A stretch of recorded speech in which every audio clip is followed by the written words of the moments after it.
এখন আসসালামু আলাইকুম বন্ধুরা, দেখুন আজকে আমরা ফুল আর্ট করছি। দেখুন প্রথমে একটা গোল দিলাম, তারপর পাতার মতো কিছু দিলাম, দাগ দিলাম না। দেখুন কত সুন্দর ফুল হয়ে গেল। এবার দেখুন আমরা একটা সোজা দাগ দিয়ে দিলাম।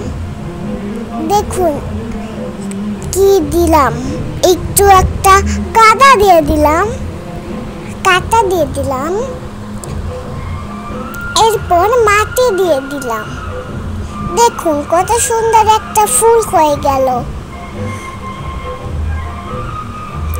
দেখুন আমরা আবার একটা ঘুলো দিলাম, তারপর পাতার মতো দিলাম, দাগ দিলাম না। দেখুন ঘুলের আগা মাথা সব জায়গায় ওই পাতাই দিতে হবে, একটু বেঁকা হলেও সমস্যা নেই।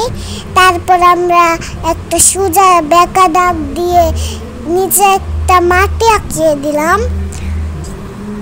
তারপর মাঝখানের ফুলটার পরে আর একটা ঘুলো দিয়ে দিলাম, ওখানে পাতা দিয়ে দিলাম, কিন্তু দাগ দিলাম না। একটা দাগ দিয়ে ওই মাঝখান দিয়ে একটা দাগ দিয়ে দিলাম, তারপর মাটি আঁকিয়ে দিলাম।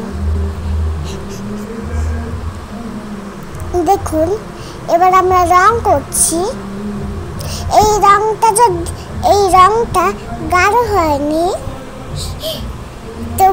তবুও এই রংটা কিন্তু খুব সুন্দর করে করা। এই রংটা মিস করবেন না। এই তিনটা আস্তে আস্তে আমরা রং করে ফেলবো।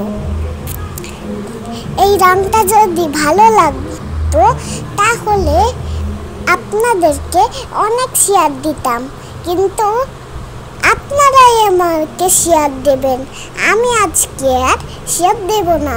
আজ প্রথম আমরা শুরু করলাম, তাই বললাম না। আচ্ছা এবার তবে শুরু হোক।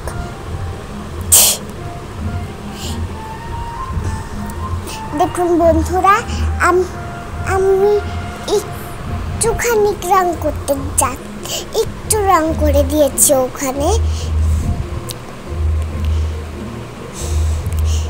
কিছুক্ষণ পর আমি দ্বিতীয় ফুলটায় সুন্দর করে হালকা গোলাপি রং দিয়ে দিলাম। হালকা গোলাপি রং অনেক ফুল ভালো লাগে, লাল, নীল, গোলাপি অনেক সুন্দর ভালো লাগে। তাই আমি তিনটা ফুলে, একটা লাল, একটা গোলাপি আর একটা আকাশি কালার দেব। দেখুন